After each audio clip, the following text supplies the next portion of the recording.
What's up guys, Starnes with Droid Modder X here. Today we're going to be taking a look at the UMI Fair. Geek Buying was nice enough to send me the phone. Today we're going to review it. Now this phone has one standout feature. It is less than $100 and it includes an awesome fingerprint scanner. Let's go ahead and get started with this review.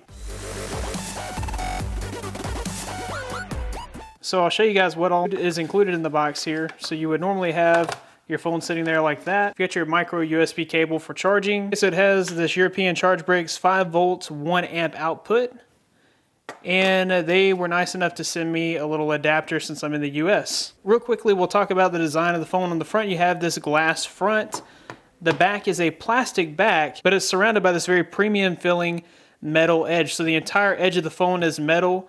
And on the inside, you also have a metal frame. It feels really sturdy and really solid in the hand, and it doesn't feel like a cheap device at all. So normally with Chinese devices like, say, the Xiaomi Redmi 2, it kind of has a cheap feel to it. You don't really get that cheap feel at all with this. It feels like a premium handset, especially considering the price point of $100. So you've got your call speaker on the front, you've got your sensor here, and then you have a 2 megapixel front-facing shooter with an f2.2 aperture.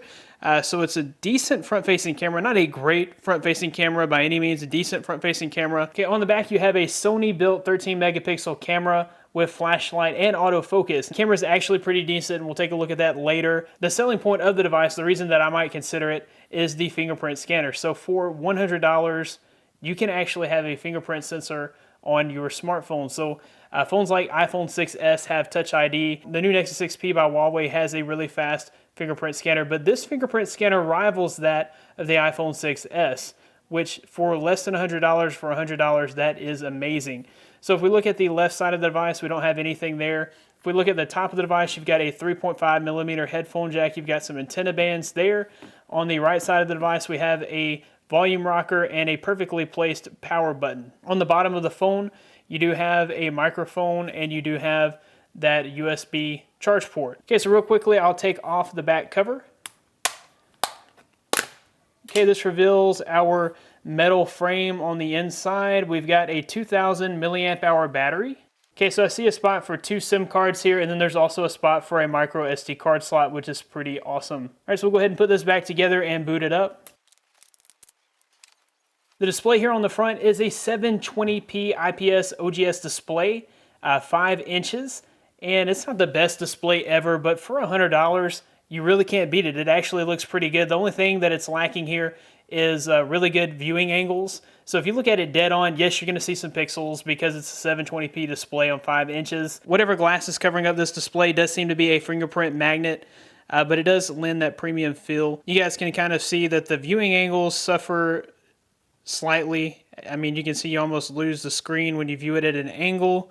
But dead on, it looks pretty good. This is running the MTK 6735M quad-core processor clocked at 1.0 gigahertz. It's also running the Mali T720 GPU. Okay, this comes pre-installed with Android 5.1, 1 gigabyte of RAM, and 8 gigabytes of internal storage. So it's really lacking on storage, and that may become an issue. But once again, for $100, you really can't ask for a whole lot more. So real quickly, talking about memory, we'll go into the storage. And with everything installed, it says that we only have 4 gigabytes of storage left. Now, I've only got one application installed on here, and that would be the YouTube application. 4 gigabytes is almost nothing, but there is that SD card slot, so you can actually expand the storage. May not be that big of an issue for you. Okay, with 1 gigabyte of RAM and a 1 gigahertz processor, this is pretty snappy for what it is, and the fact that it's running Lollipop. It's pretty snappy. I haven't seen really any lags whatsoever. Everything seems to be pretty fluid going from screen to screen, and launching apps seems to be pretty fluid here. Okay, so as you guys can see, the screen is pretty sharp, and the colors look really nice and vibrant. It is not the best screen in the world, but for a $100 device, it's pretty impressive. Okay, that speaker actually gets pretty loud there on the back. But it is on the back. And so as you guys know, I'm not really a fan of the rear-facing speaker because you do have to kind of cup your hand underneath it. So it's pretty awesome that it gets as loud as it does. So as you guys can see, the fingerprint scanner seems to be nice and responsive. And it actually kind of rivals that of the Touch ID on the iPhone. It's very quick, very snappy. The only thing that is kind of a bummer about this is that you have to wake up the phone first. So it's not going to unlock the phone from in a sleep state. And then also I found that you kind of have to press on it kind of hard. So it's like it's pressure sensitive. So that's the only thing that I have to kind of gripe about this fingerprint scanner. But it is very, very impressive for a $100 or sub $100 device. I really enjoyed that feature of this phone. It's probably the selling point of this phone. Okay, so real quickly, we will take a look at the camera. Okay, you guys can see that focus is kind of slow. It's really slow, in fact. If we try to focus,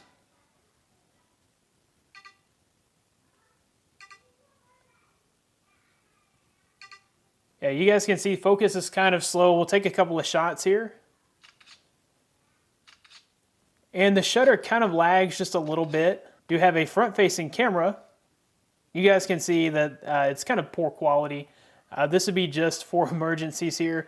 But with that big f2.2 aperture, it's probably pretty decent in low light situations. Okay, and you see we've got some other features here. There's live photo mode. There is your live photo. So slightly different from the iPhone, but very similar in function. Okay, there's my front-facing picture, and the quality is decent. A lot of detail in that shot. There's the rear-facing photo there.